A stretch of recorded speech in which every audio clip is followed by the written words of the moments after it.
तो important chemical reactions के part 3 में जो है आप सभी का स्वागत है। और ये जो है यहाँ पे हम लोग जो है डिकम्पोजिशन रिएक्शन पर आधारित जो है इम्पॉर्टेंट जो केमिकल रिएक्शंस हैं जो डिकम्पोजिशन रिएक्शंस के कैटेगरी में आते हैं उसको हम लोग जो है ना डील करेंगे इस जो है वीडियो में। तो देखिए सबसे पहला जो है यहाँ पे FeSO4.7H2O लिखा हुआ है। तो यहाँ पे जो है डॉट के बाद से जो ये 7H2O लिखा हुआ है इसको हम लोग बोलते हैं वाटर मॉलिक्यूल है, जिसको वाटर ऑफ क्रिस्टलाइजेशन भी कहा जाता है। ये ऐसे जो है fixed number of water molecules होते हैं जो किसी कंपाउंड को क्रिस्टल के फॉर्म में रहने में ऑकर करने में मदद करते हैं। क्रिस्टल को हिंदी में जो है ना रवा बोला जाता है, ठीक है, रवा इसको कहा जाता है। याद रखिए कण बोल सकते हैं, कण। तो देखिए इसको जो है फेरस सल्फेट, इसको हम लोग हेप्टाहाइड्रेट बोलते हैं या इसको हाइड्रेटेड फेरस सल्फेट भी कहा जाता है, हाइड्रेटेड फेरस सल्फेट। तो इस हाइड्रेटेड फेरस सल्फेट जो कि जिसका कलर होता है ग्रीन, इसको जो है ग्रीन विट्रॉल भी जो है कहा जाता है। तो इसको जब हम लोग हीट करते हैं, ये जो डेल्टा है, डेल्टा का साइन जो है, डेल्टा जो है हीट गिवन को रिप्रेजेंट करता है। इसको याद रखिएगा, छोटा छोटा बात है, हीट गिवन। तो जब इसको हम लोग हीट करते हैं फेरस सल्फेट हेप्टाहाइड्रेट को या हाइड्रेटेड फेरस सल्फेट को हीट किया जाता है तो इसको हम लोग, ये क्या होता है, ये जो है फेरस सल्फेट में और 7H2O मॉलिक्यूल जो है वाटर का जो 7 जो मॉलिक्यूल्स हैं, 7 मॉलिक्यूल्स ऑफ वाटर जो है वो इवापोरेट आउट हो जाते हैं और ये फेरस सल्फेट जो है क्या होता है हमें प्राप्त होता है। और ये जो फेरस सल्फेट होता है इसका जो कलर होता है वो होता है reddish brown, reddish brown colour का फेरस सल्फेट बनता है। इसके बाद से अब ये जो फेरस सल्फेट है इसके अंदर वाटर मॉलिक्यूल जो है नहीं है, तो इस तरह के फेरस सल्फेट के मॉलिक्यूल्स को या ऐसे बोल सकते हैं कंपाउंड को हम लोग बोलते हैं एनहाइड्रस फेरस सल्फेट, इसको कहा जाता है। Ferrous sulphate molecule that is lack of या दैट लैक्स वाटर मॉलिक्यूल, उसको क्या बोलते हैं हम लोग एनहाइड्रस फेरस सल्फेट। और ये एनहाइड्रस फेरस सल्फेट का कलर जो होता है, यहाँ पे कलर चेंज देखने को मिलता है, ग्रीन कलर जो है बदलता है यहाँ पे रेडिश ब्राउन कलर में, ठीक है। तो इसको जो है ध्यान में रखिएगा, रेडिश ब्राउन कलर में नहीं, ये जो है वाइट कलर में जो है बदलता है, ठीक है। ये वाइट कलर में, इसका कलर जो है ना वाइट कलर का होता है, ध्यान रखिएगा, इसको थोड़ा कन्फ्यूजन वाला है। तो ये होता है आपका वाइट कलर में, ये होता है Fe2O3।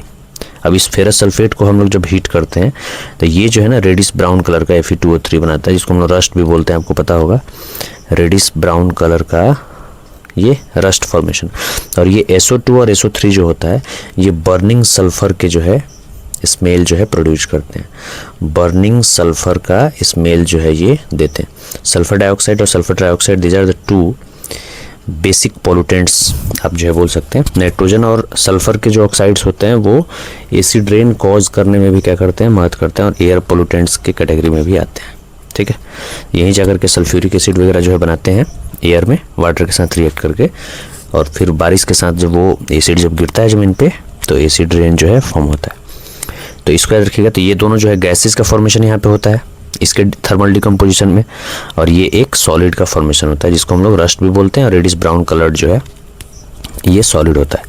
इसके बाद से कैल्शियम कार्बोनेट जो होता है जिसको हम लोग लाइम स्टोन बोलते हैं, इसको जब स्ट्रांगली हीट किया जाता है तो कैल्शियम ऑक्साइड बनाता है जिसको चूना बुलाया जाता है, या इसको इंग्लिश में जो है लाइम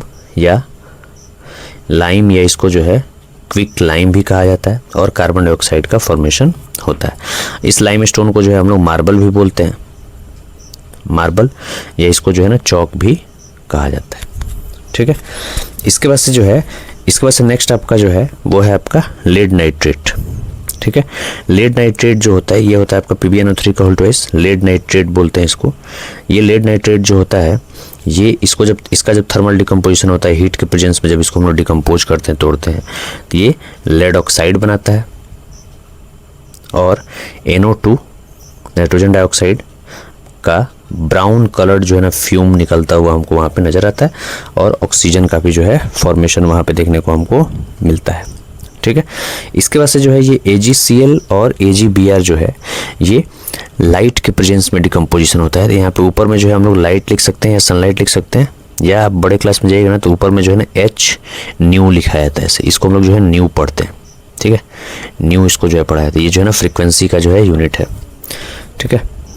तो लाइट डिकम्पोजिशन इसको कहा जाता है। तो AgCl को सिल्वर क्लोराइड को, और अगर हम लोग जो है लाइट के प्रेजेंस में ओपन में चाइना डिश के अंदर जो है रख के इसको रखते हैं ओपन में, तो ये जो है Ag और Cl2 में क्या होता है, ये स्प्लिट अप होता है। और वैसे ही AgBr को रखा है तो ये भी जो है Ag और Br2 में जो है स्प्लिट अप होता है। यहाँ पे Cl2 जो है गैस फॉर्मेशन, यहाँ पे Br2 भी गैस फॉर्मेशन, और ये Ag जो होता है सिल्वर, जो कि अर्जेंटम वर्ड से आया है, ये जो होता है सॉलिड फॉर्म होता है। और ये इस रिएक्शन का यूज़ जो है, इस रिएक्शन का यूज़ जो है ना ब्लैक एंड वाइट फोटोग्राफी में भी किया जाता है। ब्लैक एंड वाइट फोटोग्राफी में भी इसका इस्तेमाल जो है इस रिएक्शन का किया जाता है, ठीक है। और यहाँ पे जो देखिएगा तो AgCl का जो है ना कलर चेंज भी देखने को यहाँ पे मिलता है।